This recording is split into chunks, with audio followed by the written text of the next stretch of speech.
Evangelio de Mateo, capítulo 1. El relato del nacimiento de Jesús comienza con María, quien estaba comprometida con José. Antes de que vivieran juntos, se descubrió que María estaba embarazada por obra del Espíritu Santo. José, siendo un hombre justo, decidió no avergonzarla públicamente y optó por romper el compromiso en secreto. Mientras José consideraba estas opciones, un ángel se le apareció en sueños y le dijo: José, no temas, cásate con María, porque su hijo ha sido concebido por el Espíritu Santo. María dará a luz un hijo, y lo llamarás Jesús, porque él salvará a su pueblo de sus pecados. Este evento cumplió la profecía que decía: la Virgen concebirá y dará a luz un hijo, y lo llamarán Emanuel, que significa Dios con nosotros. Al despertar, José obedeció al ángel y se casó con María.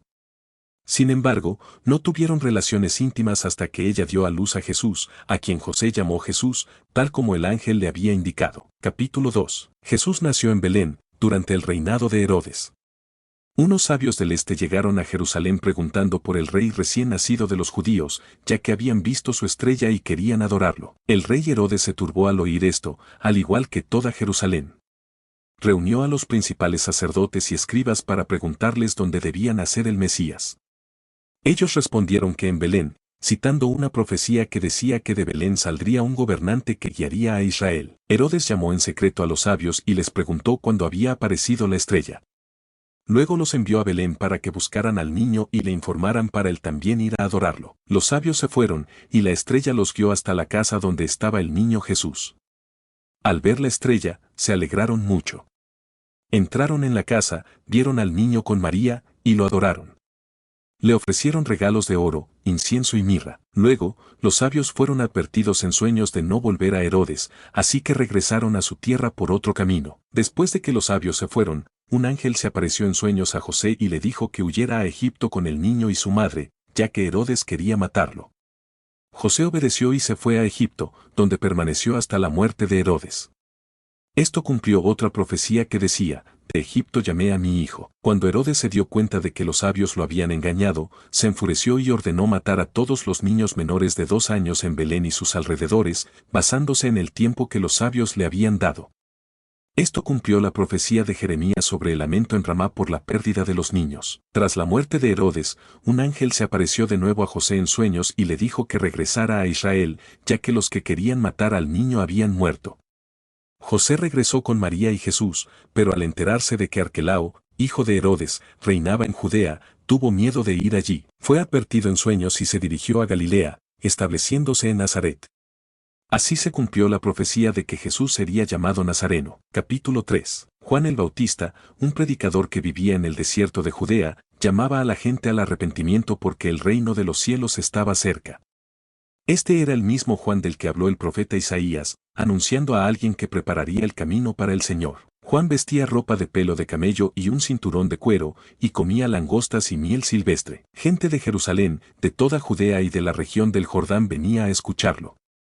Confesaban sus pecados y eran bautizados por Juan en el río Jordán. Cuando Juan vio que muchos fariseos y saduceos venían a su bautismo, los reprendió duramente, llamándolos generación de víboras y preguntándoles quién les había dicho que podían escapar del castigo de Dios. Les exigió que demostraran con sus acciones que realmente se habían arrepentido, y que no se confiaran en ser descendientes de Abraham, porque Dios podía crear hijos de Abraham incluso de las piedras. Les advirtió que el juicio de Dios era inminente, y que todo árbol que no diera buen fruto sería cortado y echado al fuego. Juan explicaba que él bautizaba con agua para arrepentimiento, pero que después de él vendría alguien más poderoso, cuyo calzado él no era digno de llevar. Este los bautizaría con el Espíritu Santo y con fuego. Él separaría a los justos de los malvados, como un labrador que separa el trigo de la paja. Entonces, Jesús vino desde Galilea hasta el río Jordán para ser bautizado por Juan. Juan se resistía, diciéndole que era él quien necesitaba ser bautizado por Jesús, no al revés. Pero Jesús insistió en que debían hacerlo así para cumplir con la voluntad de Dios. Entonces Juan aceptó bautizarlo. Después de que Jesús fue bautizado, salió del agua, y en ese momento el cielo se abrió y el Espíritu de Dios bajó sobre él como una paloma. Y una voz desde el cielo dijo: Este es mi Hijo amado, en quien me complazco. Capítulo 4. Después de ser bautizado, Jesús fue guiado por el Espíritu Santo al desierto para ser tentado por el diablo. Ayunó durante 40 días y 40 noches, y luego sintió hambre. El diablo se acercó a Jesús y lo tentó, diciéndole, si eres el Hijo de Dios, ordena a estas piedras que se conviertan en pan. Jesús le respondió citando las Escrituras, no solo de pan vivirá el hombre, sino de toda palabra que sale de la boca de Dios. Luego, el diablo llevó a Jesús a la ciudad santa de Jerusalén y lo puso en el punto más alto del templo. El diablo lo desafió a arrojarse desde allí, citando otro pasaje de las Escrituras que decía que los ángeles lo protegerían. Jesús le respondió nuevamente con las Escrituras, diciendo, no pongas a prueba al Señor tu Dios. En la tercera tentación, el diablo llevó a Jesús a una montaña muy alta y le mostró todos los reinos del mundo y su gloria. El diablo le prometió darle todo eso si se postraba y lo adoraba. Jesús le ordenó al diablo que se fuera, citando las Escrituras una vez más, adorarás al Señor tu Dios y solo a Él servirás. Después de esto, el diablo se fue y los ángeles vinieron a servir a Jesús. Cuando Jesús supo que Juan el Bautista había sido encarcelado, regresó a Galilea. Dejó Nazaret y se fue a vivir a Capernaum, una ciudad junto al mar en la región de Zabulón y Neftalí. Esto cumplió una profecía de Isaías que hablaba de una gran luz que brillaría en esa tierra. Desde entonces, Jesús comenzó a predicar y a decir, arrepentíos, porque el reino de los cielos se ha acercado. Mientras caminaba junto al mar de Galilea, Jesús vio a dos hermanos, Simón, también llamado Pedro, y Andrés, que eran pescadores y estaban echando sus redes al mar. Jesús los llamó a seguirlo y les dijo que los haría pescadores de hombres.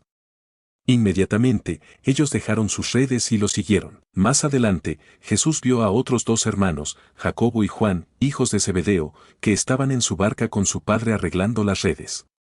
Jesús los llamó, y ellos también dejaron la barca y a su padre y lo siguieron. Jesús recorría toda Galilea enseñando en las sinagogas, predicando el evangelio del reino y sanando a la gente de sus enfermedades y dolencias. Su fama se extendió por toda Siria, y la gente le traía a todos los que sufrían de diversas enfermedades, dolores, endemoniados, lunáticos y paralíticos, y él los sanaba a todos. Grandes multitudes de Galilea, Decápolis, Jerusalén, Judea y más allá del Jordán nos seguían. Capítulo 5. Jesús, al ver a la multitud, subió a un monte y se sentó. Sus discípulos se acercaron, y él comenzó a enseñarles, diciendo, dichosos los que reconocen su necesidad espiritual, porque el reino de los cielos es suyo. Dichosos los que sufren, porque serán consolados. Dichosos los humildes, porque heredarán la tierra. Dichosos los que tienen hambre y sed de justicia, porque serán saciados.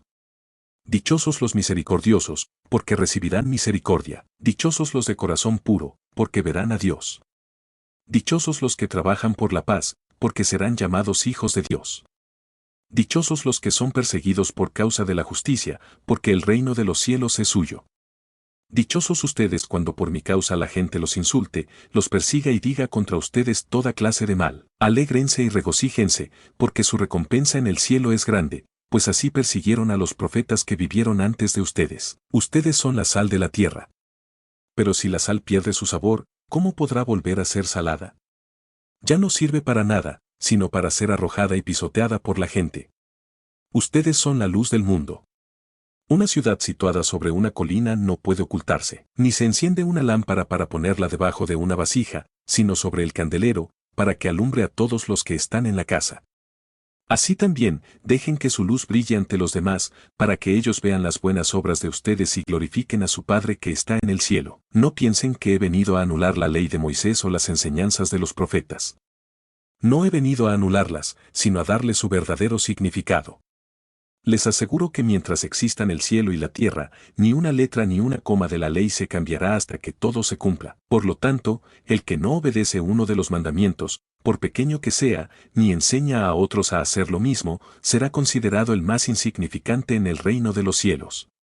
Pero el que los obedece y los enseña será considerado grande en el reino de los cielos. Les digo que, a menos que su justicia sea mayor que la de los escribas y fariseos, no entrarán en el reino de los cielos. Ustedes han oído que se dijo a nuestros antepasados, no mates, y que el que mate será castigado. Pero yo les digo que todo el que se enoje con su hermano será castigado. El que insulte a su hermano será llevado ante el tribunal, y el que lo maldiga será arrojado al infierno. Por lo tanto, si estás presentando tu ofrenda en el altar, y allí te acuerdas de que tu hermano tiene algo contra ti, deja tu ofrenda allí delante del altar y ve primero a reconciliarte con tu hermano. Luego vuelve y presenta tu ofrenda. Si alguien te demanda, ponte de acuerdo con él mientras todavía están en camino al tribunal, así evitarás que te entregue al juez y el juez al guardia, y seas encarcelado. Te aseguro que no saldrás de allí hasta que hayas pagado hasta el último centavo. Ustedes han oído que se dijo, no cometas adulterio. Pero yo les digo que todo el que mira a una mujer con intención de desearla ya ha cometido adulterio con ella en su corazón. Por lo tanto, si tu ojo derecho te hace pecar, sácatelo y tíralo.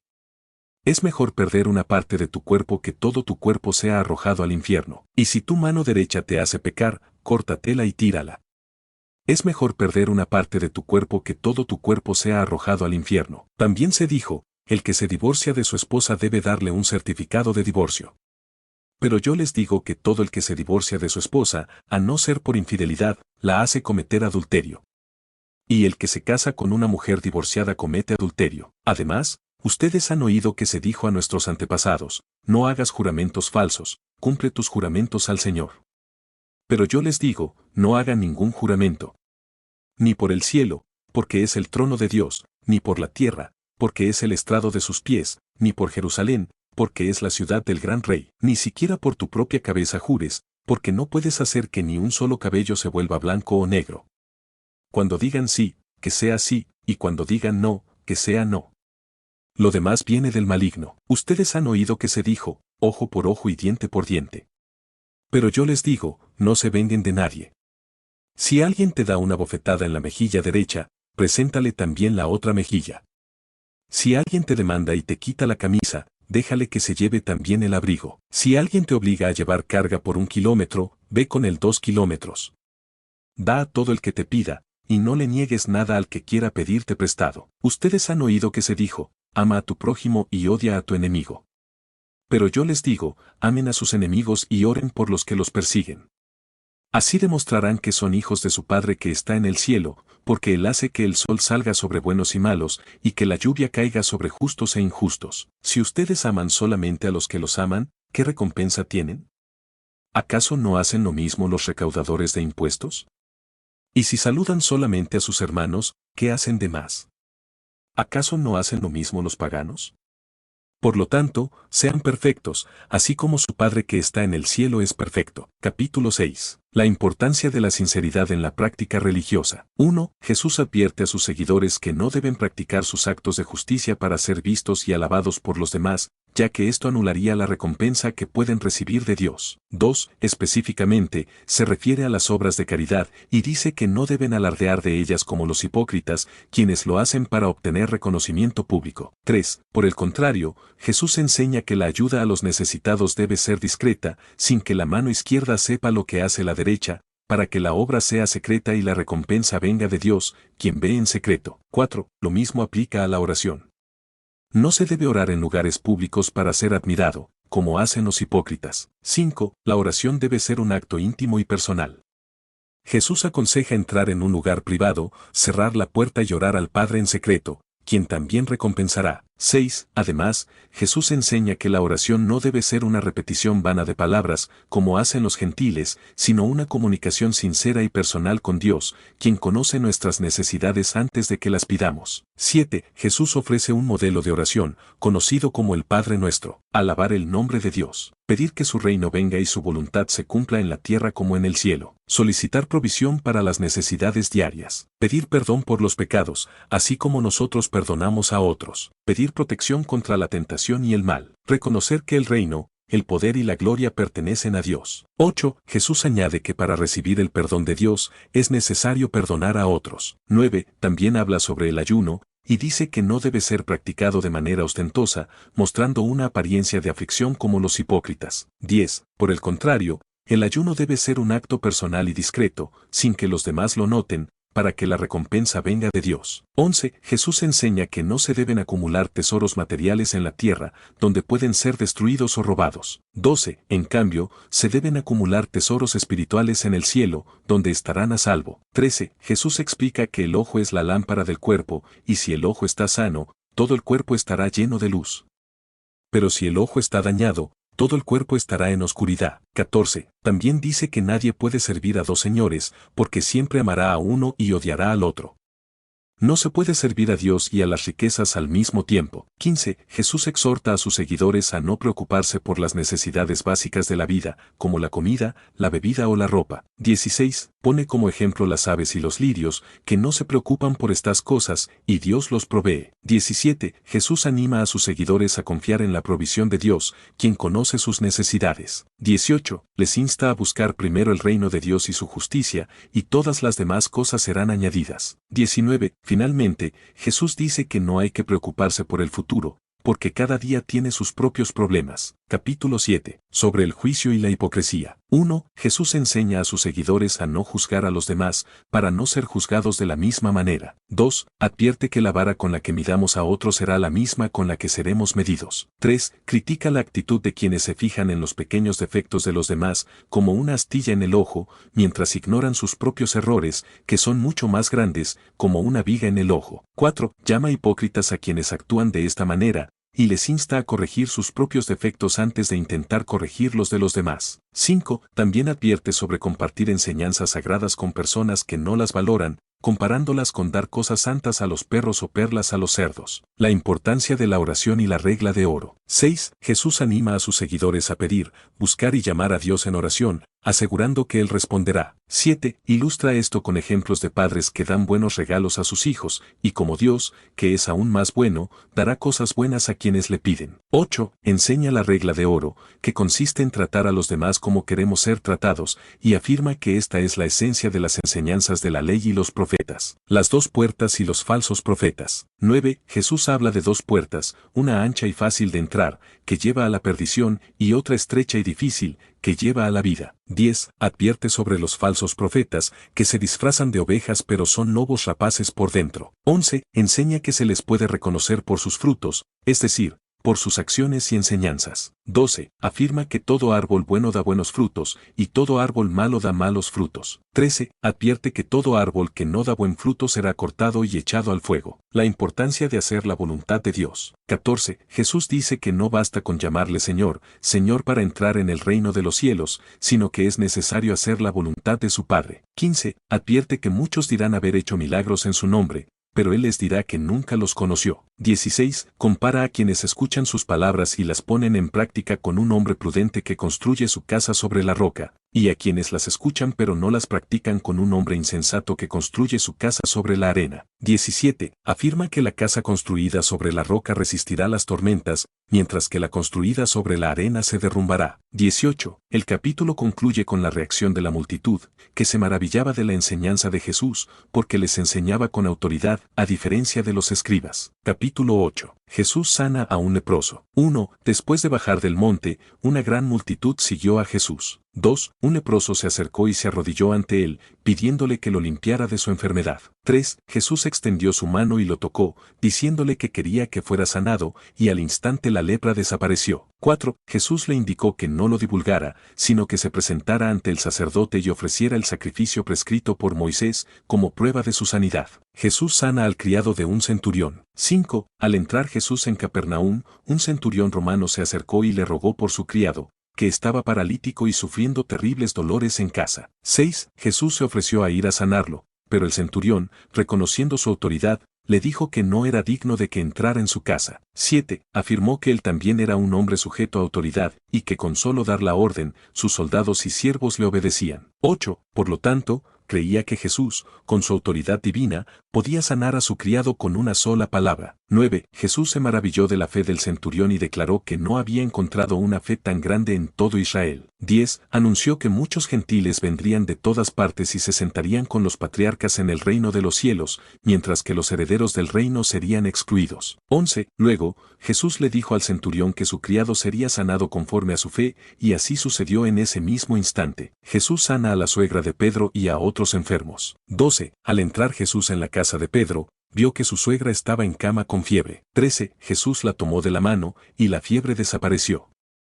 Ella se levantó y comenzó a servirles. 14. Al anochecer, llevaron a Jesús muchos endemoniados, y con una sola palabra expulsó a los espíritus malignos y sanó a todos los enfermos. 15. De esta manera, se cumplió la profecía de Isaías, que decía que Jesús tomaría sobre sí nuestras enfermedades y dolencias. Jesús calma la tempestad en el mar. 16. Viendo la multitud que lo rodeaba, Jesús ordenó a sus discípulos que cruzaran a la otra orilla del lago. 17. Un escriba se acercó y le dijo que lo seguiría a donde quiera que fuera. 18. Jesús le respondió que los animales tenían madrigueras y los pájaros nidos, pero él, el Hijo del Hombre, no tenía un lugar donde reposar. 19. Otro discípulo le pidió permiso para ir a enterrar a su padre antes de seguirlo. 20. Jesús le dijo que lo siguiera y que dejara que los muertos se encargaran de sus propios muertos. 21. Mientras cruzaban el lago en una barca, se desató una gran tormenta que amenazaba con hundirlos.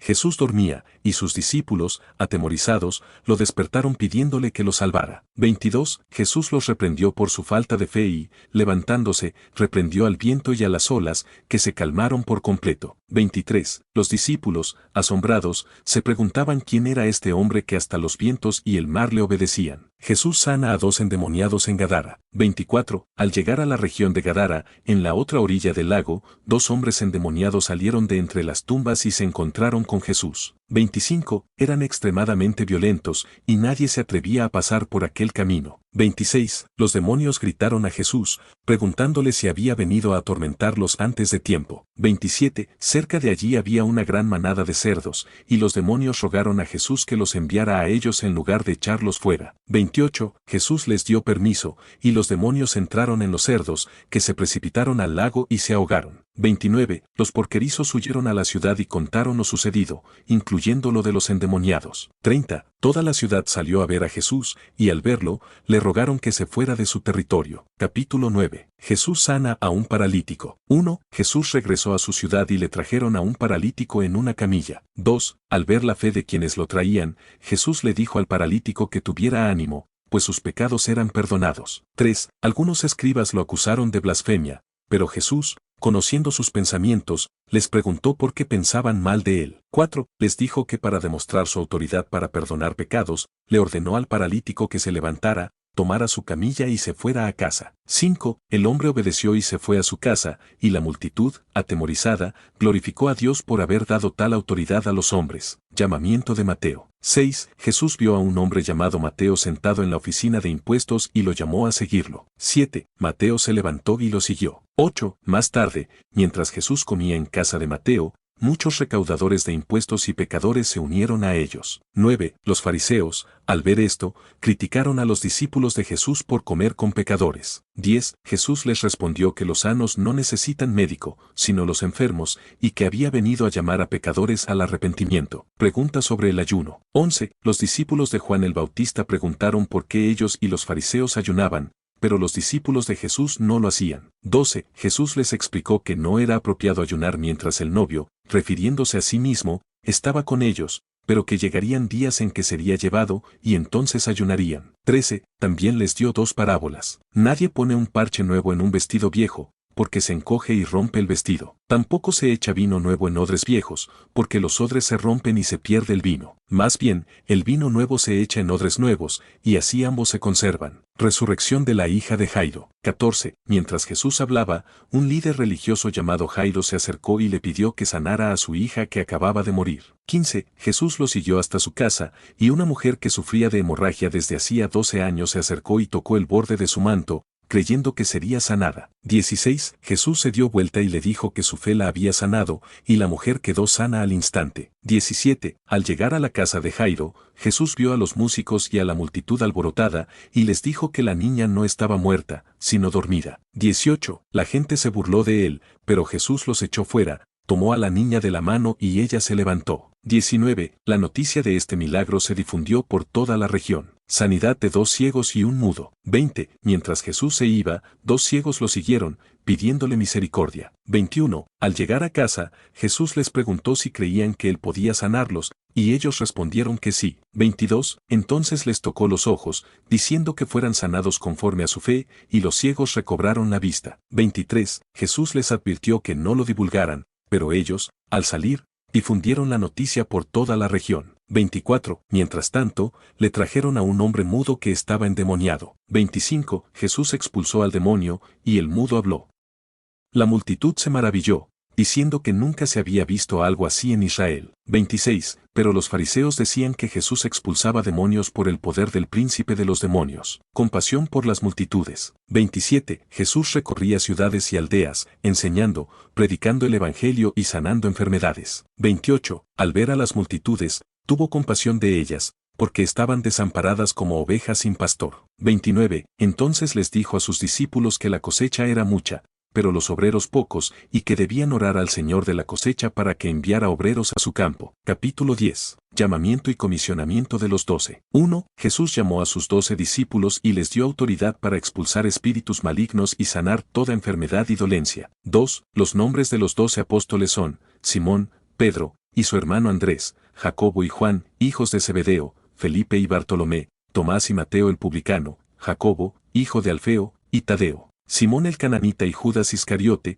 quien traicionó a Jesús. 3. Jesús envió a estos 12 con instrucciones precisas, no debían ir a tierras de gentiles ni samaritanos, sino solo a las ovejas perdidas de Israel. 4. Debían predicar que el reino de los cielos estaba cerca, sanar enfermos, resucitar muertos, limpiar leprosos y expulsar demonios. 5. Jesús les dijo que debían dar gratuitamente lo que habían recibido gratuitamente. 6. No debían llevar dinero, provisiones, ropa extra, zapatos o bastón, pues el trabajador merece su sustento. 7. Al llegar a una ciudad o aldea, debían buscar a alguien digno y quedarse allí hasta irse. 8. Al entrar en una casa, debían saludar, y si la casa era digna, la paz de ellos quedaría allí, si no, la paz regresaría a ellos. 9. Si alguien no los recibía ni escuchaba, debían sacudir el polvo de sus pies al salir de esa casa o ciudad, como señal de rechazo. 10. Jesús advirtió que en el día del juicio, el castigo para Sodoma y Gomorra sería más tolerable que para aquella ciudad que los rechazara. Advertencia sobre la persecución. 11. Jesús advirtió que los enviaba como ovejas en medio de lobos,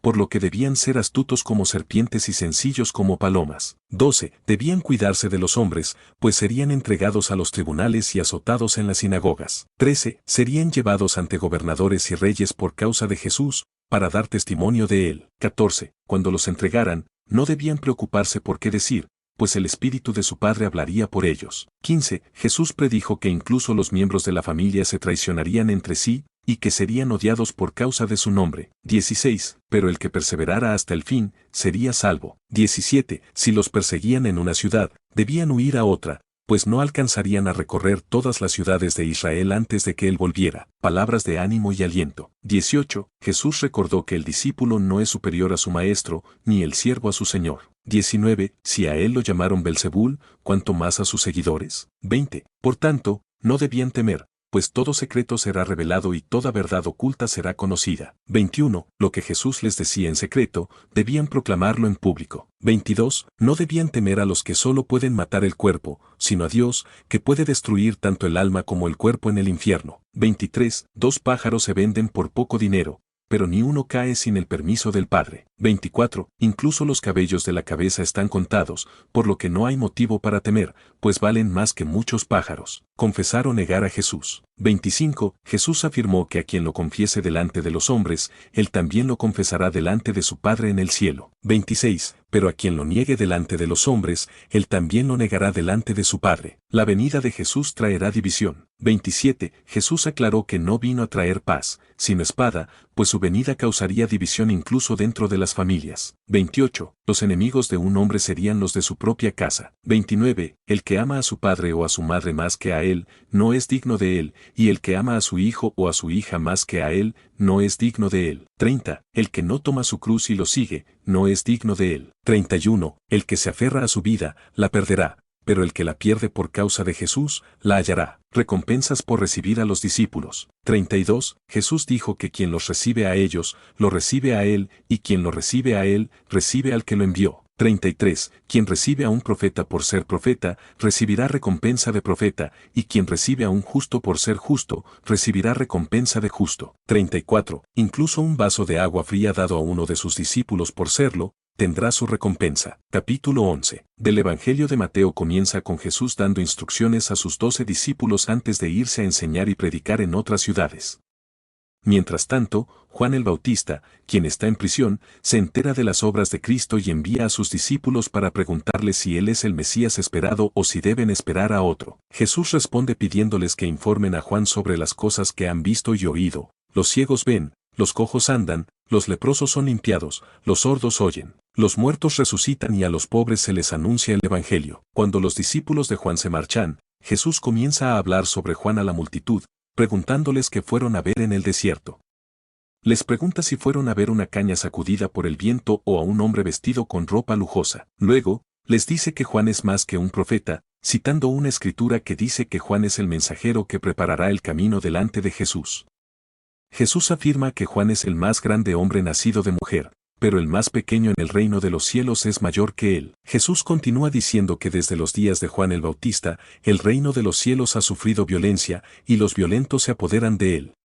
Afirma que todos los profetas y la ley profetizaron hasta Juan, y si la gente quiere aceptarlo, él es Elías, quien había de venir. Luego, Jesús compara a su generación con niños sentados en las plazas que no están contentos ni con las flautas ni con los lamentos.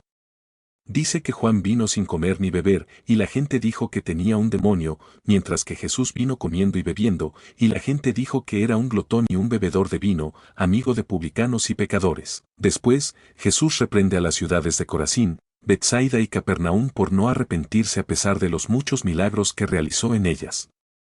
Dice que si estos milagros se hubieran hecho en Tiro, Sidón y Sodoma, estas ciudades se habrían arrepentido hace tiempo. Finalmente, Jesús alaba a su Padre por revelar estas cosas a los niños y no a los sabios e instruidos.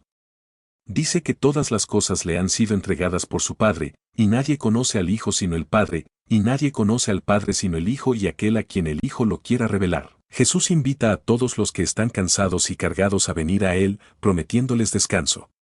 Les dice que tomen su yugo sobre ellos y aprendan de él, que es manso y humilde de corazón, y encontrarán descanso para sus almas. Capítulo 12. Del Evangelio de Mateo relata una serie de controversias entre Jesús y los fariseos, así como enseñanzas importantes sobre el sábado, el reino de Dios y la verdadera familia de Jesús. Controversia sobre el sábado. Los discípulos de Jesús, hambrientos, comen espigas en sábado, lo que los fariseos consideran una violación de la ley sabática. Jesús responde citando ejemplos bíblicos de David y los sacerdotes que actuaron en contra de la ley en situaciones de necesidad, y declara que uno mayor que el templo está aquí y que el Hijo del Hombre es Señor del sábado. Curación en sábado. Jesús entra en una sinagoga y cura a un hombre con la mano paralizada en sábado, lo que provoca la ira de los fariseos.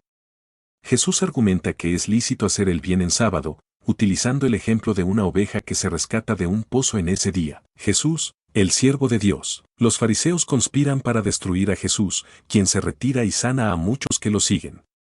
Mateo cita al profeta Isaías para describir a Jesús como el siervo de Dios, manso y compasivo. El poder de Jesús sobre los demonios. Jesús sana a un endemoniado ciego y mudo, lo que asombra a la multitud. Los fariseos acusan a Jesús de echar fuera demonios por Belzebul, el príncipe de los demonios.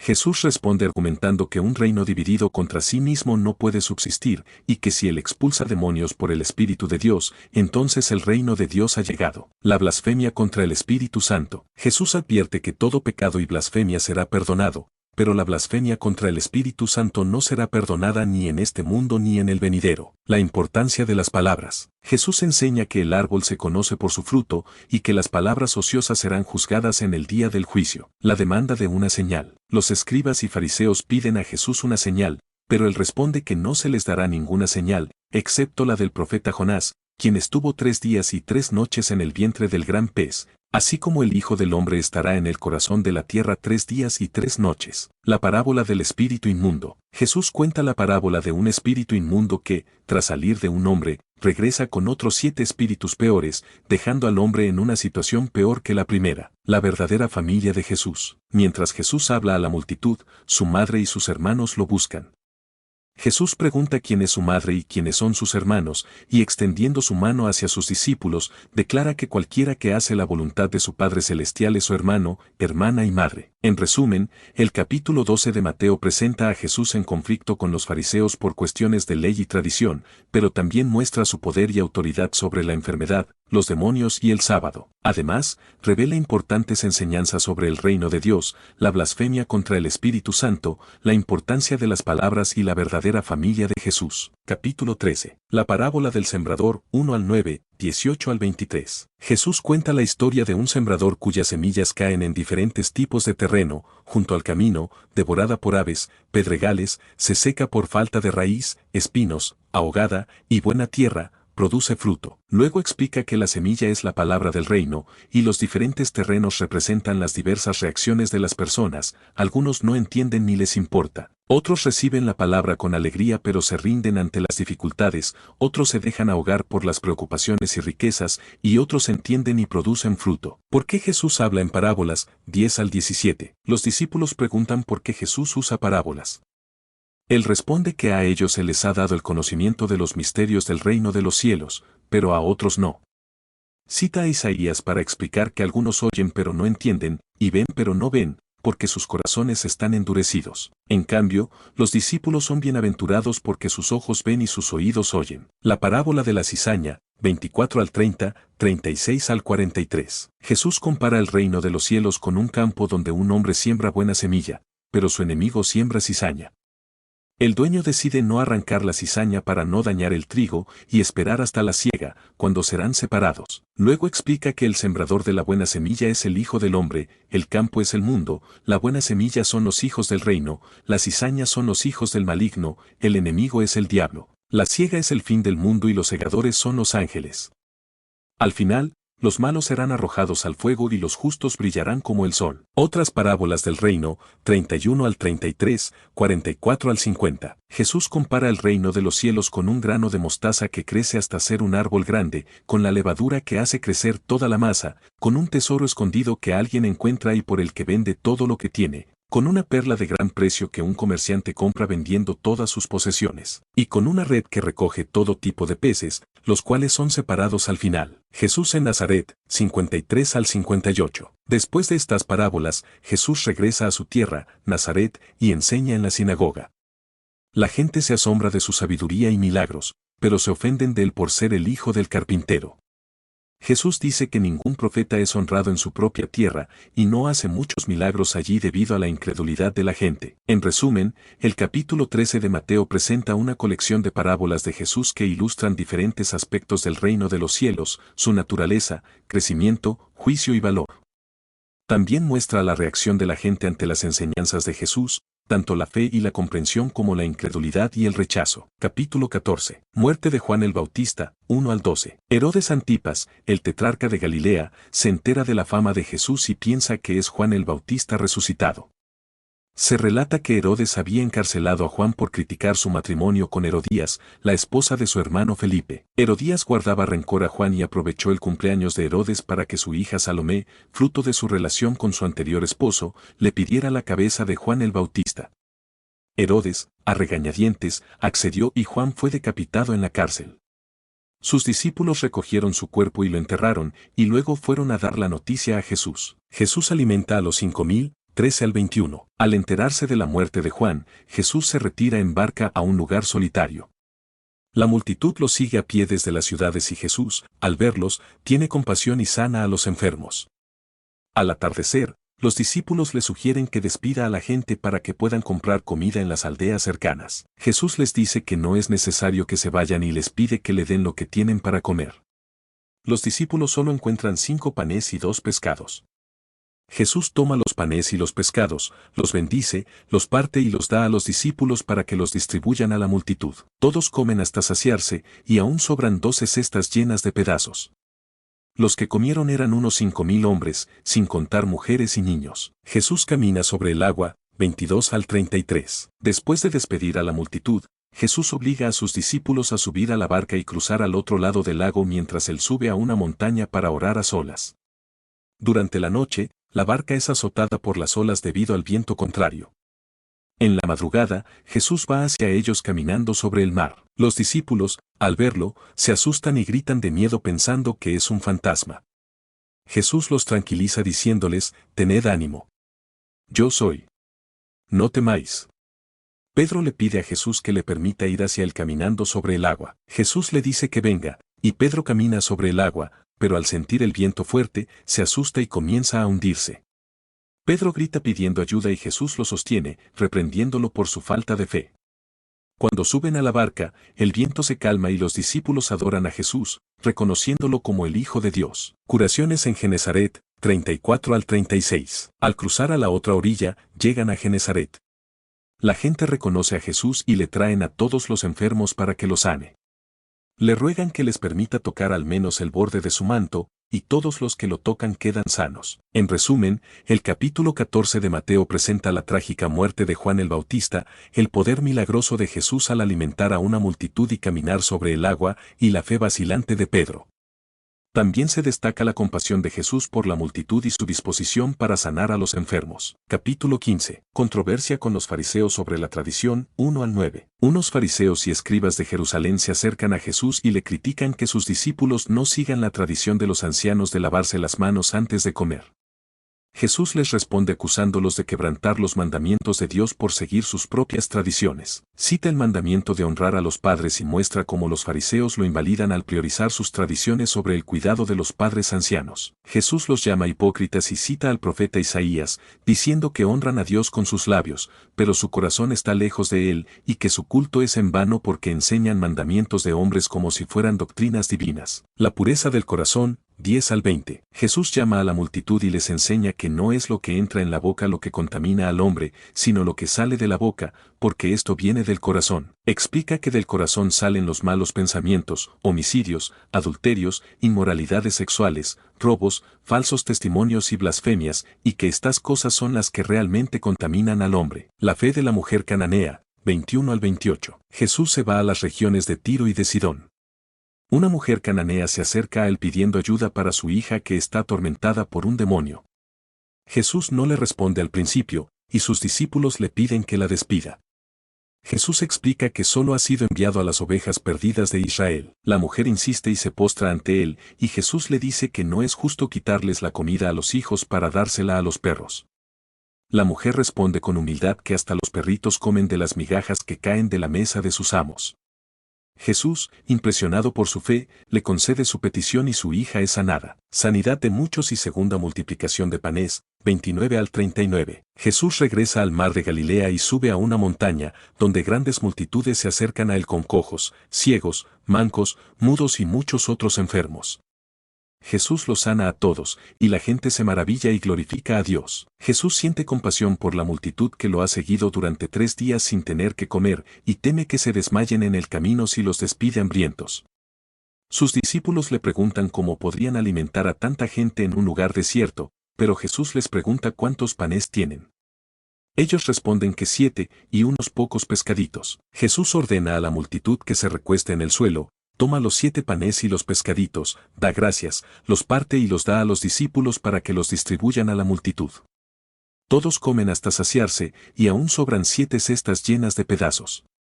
Los que comieron eran 4,000 hombres, sin contar mujeres y niños. Después de despedir a la gente, Jesús sube a la barca y se va a la región de Magdala. Capítulo 16. Petición de una señal y advertencia sobre la levadura, 1 al 12. Los fariseos y saduceos, buscando poner a prueba a Jesús, le piden que les muestre una señal del cielo. Jesús los reprende por su incapacidad para discernir las señales de los tiempos, a pesar de que pueden predecir el clima observando el cielo.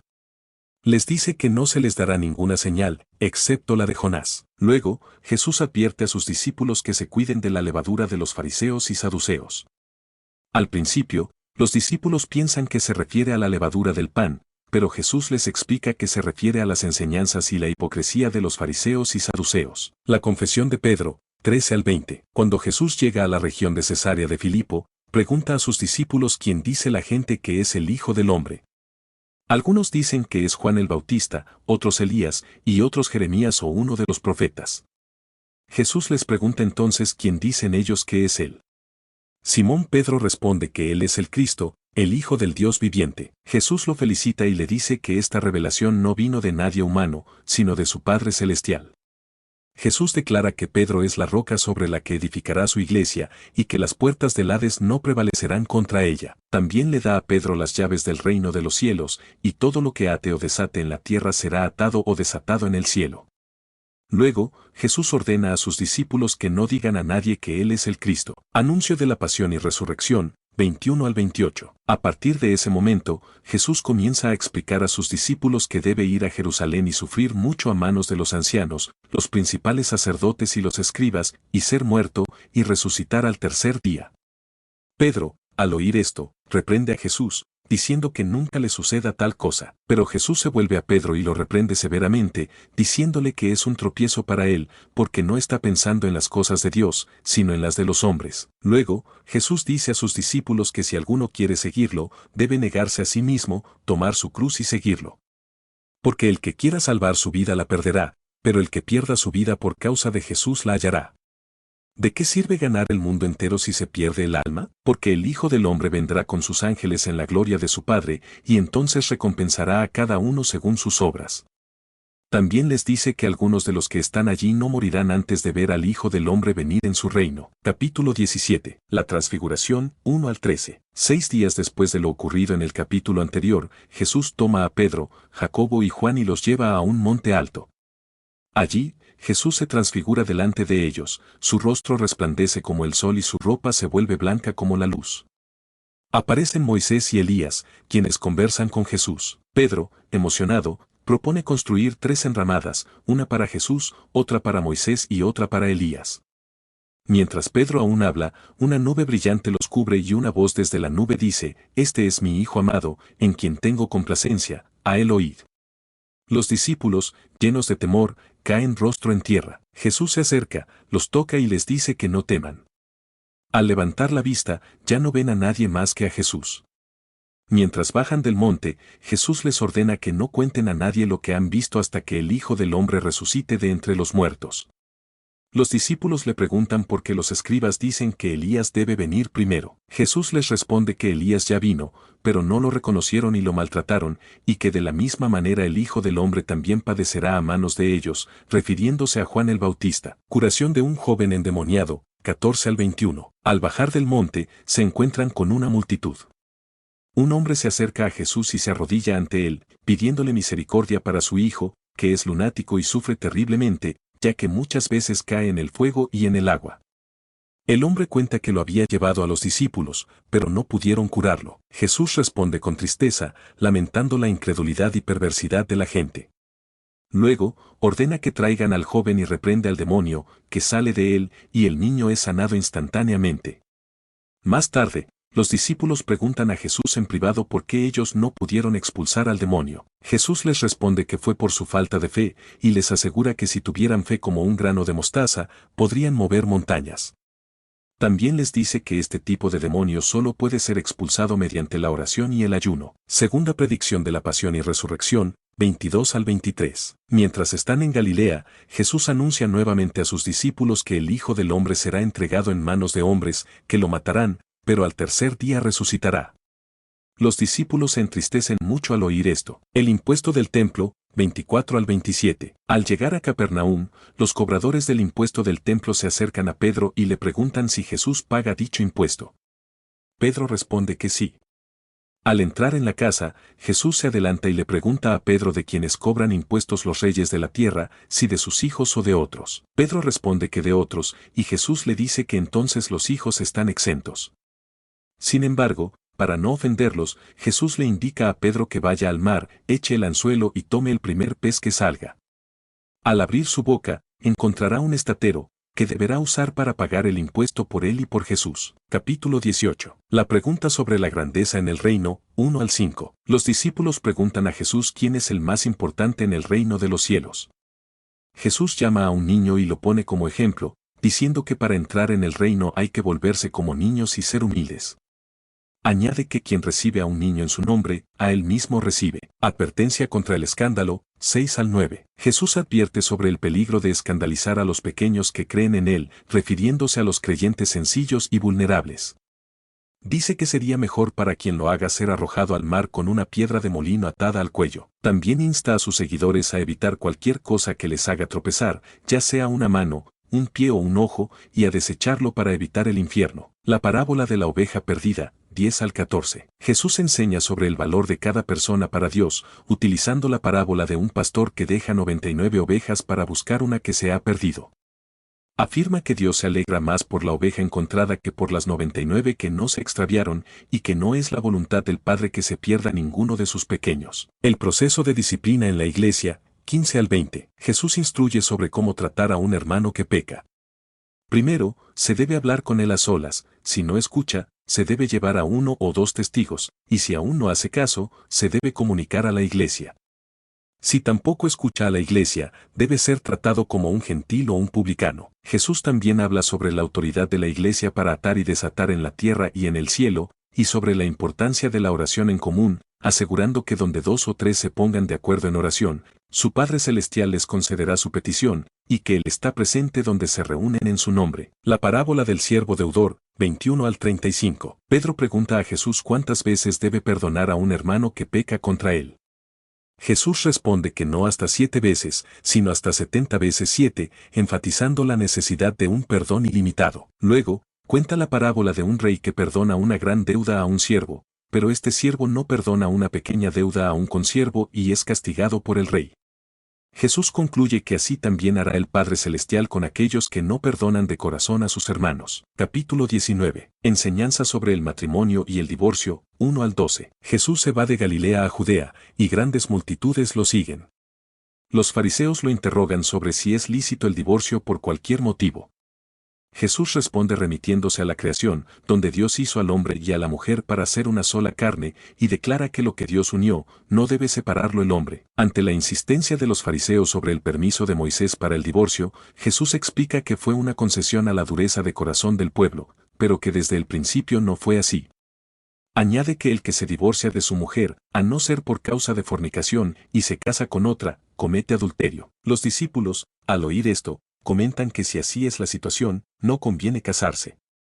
Jesús les dice que no todos entienden esta enseñanza, sino aquellos a quienes les es dado, y habla sobre diferentes tipos de eunucos, algunos nacidos así, otros hechos por hombres y otros que se hacen eunucos por causa del reino de los cielos, dejando claro que esta última opción es una decisión personal y vocacional. Jesús y los niños, 13 al 15. Llevan niños a Jesús para que los toque y ore por ellos, pero los discípulos los reprenden. Jesús, indignado, les dice que dejen a los niños acercarse a Él, porque de ellos es el reino de los cielos, y después de poner sus manos sobre ellos, se va de allí. El joven rico, 16 al 22. Un joven se acerca a Jesús preguntándole qué debe hacer para tener la vida eterna.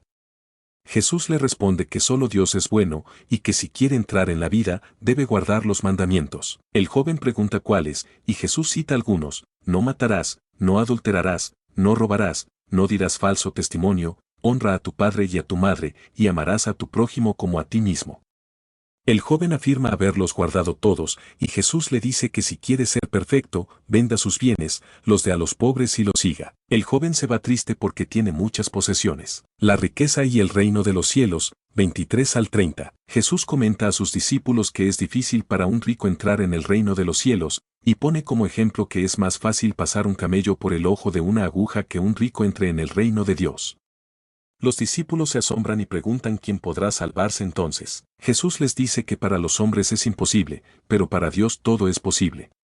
Pedro entonces pregunta qué recibirán ellos que lo han dejado todo para seguirlo. Jesús promete que en la regeneración, cuando Él se siente en su trono de gloria, ellos se sentarán en 12 tronos para juzgar a las 12 tribus de Israel, y que todo aquel que haya dejado casas, hermanos, padres, hijos o tierras por su causa, recibirá 100 veces más y heredará la vida eterna. Pero advierte que muchos primeros serán últimos, y muchos últimos serán primeros, invirtiendo las expectativas convencionales. Capítulo 20. La parábola de los obreros de la viña, 1 al 16. Jesús cuenta una parábola sobre un propietario que contrata obreros para su viña a diferentes horas del día, acordando con los primeros un denario al día.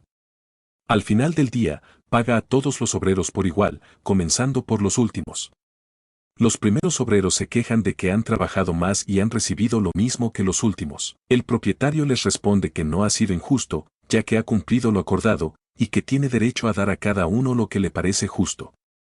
Jesús concluye que así los últimos serán primeros, y los primeros últimos. Tercera predicción de la pasión y resurrección, 17 al 19. Mientras Jesús sube a Jerusalén, toma aparte a sus 12 discípulos y les dice que será entregado a los principales sacerdotes y escribas, quienes lo condenarán a muerte y lo entregarán a los gentiles para que se burlen de él, lo azoten y lo crucifiquen, pero al tercer día resucitará. La petición de la madre de los hijos de Zebedeo, 20 al 28. La madre de los hijos de Zebedeo se acerca a Jesús con sus hijos, pidiéndole que en su reino uno se siente a su derecha y el otro a su izquierda. Jesús les dice que no saben lo que piden, y les pregunta si pueden beber la copa que él ha de beber. Ellos responden que sí pueden. Jesús les dice que beberán de su copa, pero que el sentarse a su derecha o a su izquierda no le corresponde a él concederlo, sino que es para quienes lo ha preparado su Padre. Los 10 discípulos se enojan al oír esto. Jesús los llama y les enseña que los gobernantes de los gentiles se enseñorean de ellos, y los que son grandes ejercen autoridad sobre ellos. Pero entre ellos no será así, sino que el que quiera ser grande entre ellos será su servidor, y el que quiera ser el primero entre ellos será su siervo, porque el Hijo del Hombre no vino para ser servido, sino para servir y para dar su vida en rescate por muchos. Curación de 2 ciegos en Jericó, 29 al 34. Cuando Jesús sale de Jericó, una gran multitud lo sigue. 2 ciegos que están sentados junto al camino, al oír que Jesús pasa, claman diciendo, Señor, Hijo de David, ten misericordia de nosotros. La gente los reprende para que se callen, pero ellos gritan aún más fuerte. Jesús se detiene, los llama y les pregunta qué quieren que haga por ellos. Ellos le dicen, Señor, que sean abiertos nuestros ojos. Entonces Jesús, conmovido, les toca los ojos, y de inmediato recobraron la vista y le siguieron.